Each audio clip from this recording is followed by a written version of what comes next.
into California, at least the worst of it. It is really pounding northern California right now. Santa Rosa is in the North Bay. It's just one of the area that officials are focusing on there. It just happens to be where my own mother lives. Evan Cernovsky from our sister station KTVU up in the Bay Area. He joins us now live from Santa Rosa with more. Evan, I just hung up the phone with my mom. She said that it was tough for the mail to get delivered today because of the flooding there. Yeah, absolutely, Marla. Alex, that bomb cyclone that was off the coast of California that we were all watching over the last couple days, well, it detonated here in Santa Rosa over the last couple hours. It's been dumping torrential rain, and over the last few minutes, it's started to go down a little bit, but now we're seeing the winds really pick up, and that's what officials say is going to be a really big problem. We're going to see trees coming down, power going off, all in the next days to come. Wednesday's powerful storm soaked the North Bay, causing flooding and toppling trees. We expect more down trees as well as power outages and power lines down throughout the evening and into tonight. Earlier in the day, a tree fell on eastbound lanes of Highway 12 in Santa Rosa, closing the major thoroughfare while crews cleaned up. Officials say heavy rains and wind will continue into Thursday when many North Bay streams and rivers are forecast to spill their banks. Paul Lowenthal with the Santa Rosa Fire Department said crews are on standby in case anyone gets trapped in the floodwaters. And we'll be prepared to help some of our river communities in the event that there's an actual need. In Mill Valley, high tide and the heavy downpour caused flooding on the notorious stretch of Highway 1 under US 101. Caltrans closed the road and had to rescue several drivers who got marooned in the waters. They had a couple of vehicles, motorists had stranded. My boss rescued an 81-year-old lady, so she was really happy to get out of there. The flooding began to recede after high tide, hopefully providing an escape for this deer that was caught surrounded by water.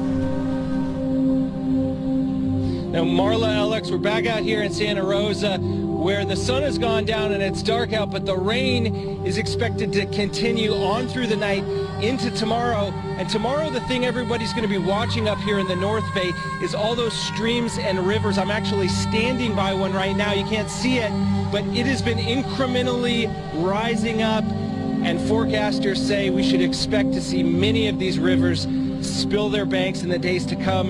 And this is just storm one of several storms that are going to be walloping Northern California and the Bay Area over the next few days.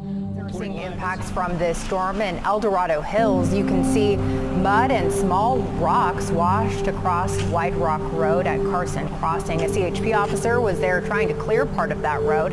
Part of that road is starting to crumble. Blue Ravine was flowing over Sibley Street in Folsom. That water supposed to be under the street there, but we did see multiple cars drive around flooded road signs. We don't encourage that.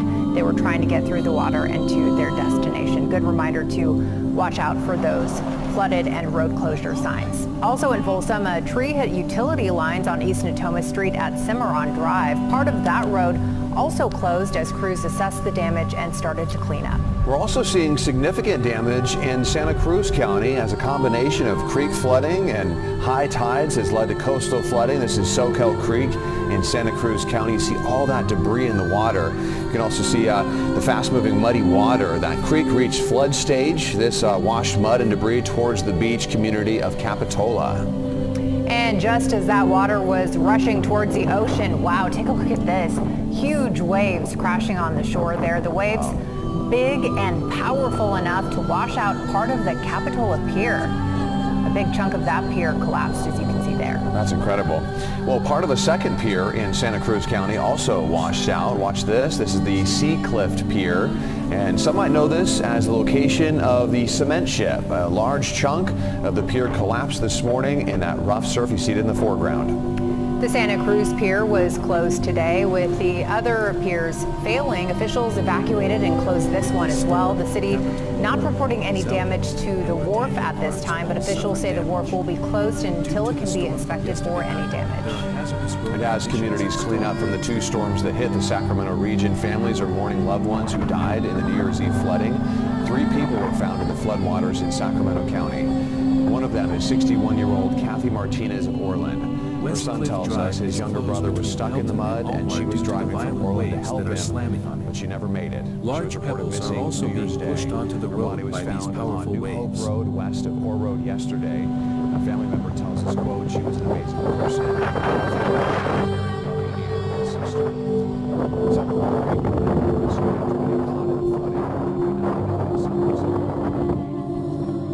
We still have strong wind advisories, so please use caution around any bodies of water where there may be hazardous situations. Waves are slamming into the Santa Cruz Wharf, which is being evacuated and closed till further notice.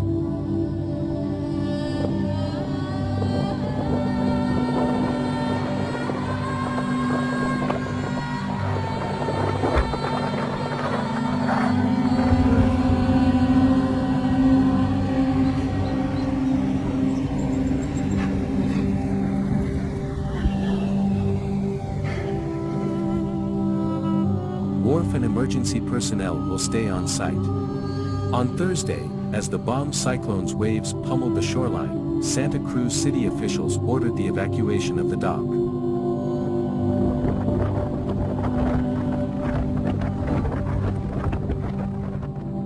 The NWS decided to extend the warning to the Central Coast as a result of this. This afternoon's high tide will probably cause the floods to surge. High tides and enormous waves result in hazardous circumstances and damage to Santa Cruz piers.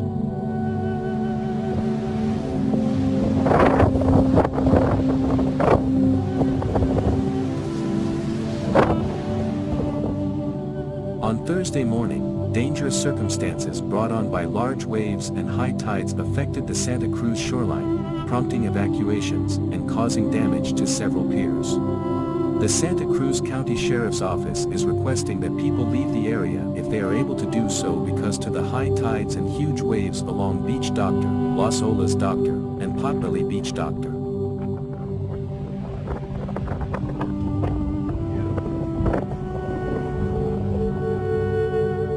The Capitola and Aptos piers have both sustained considerable damage, according to Santa Cruz County, and will both be closed until further notice. The Santa Cruz Wharf has also been evacuated by the city of Santa Cruz and will remain closed indefinitely.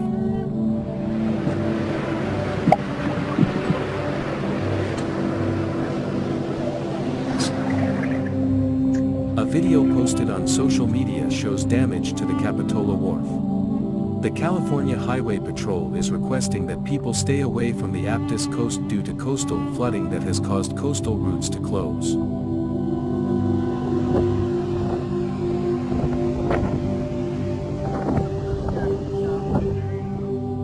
Let's enter, please.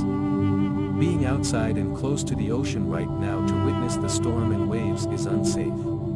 Trees or tree branches may collapse suddenly due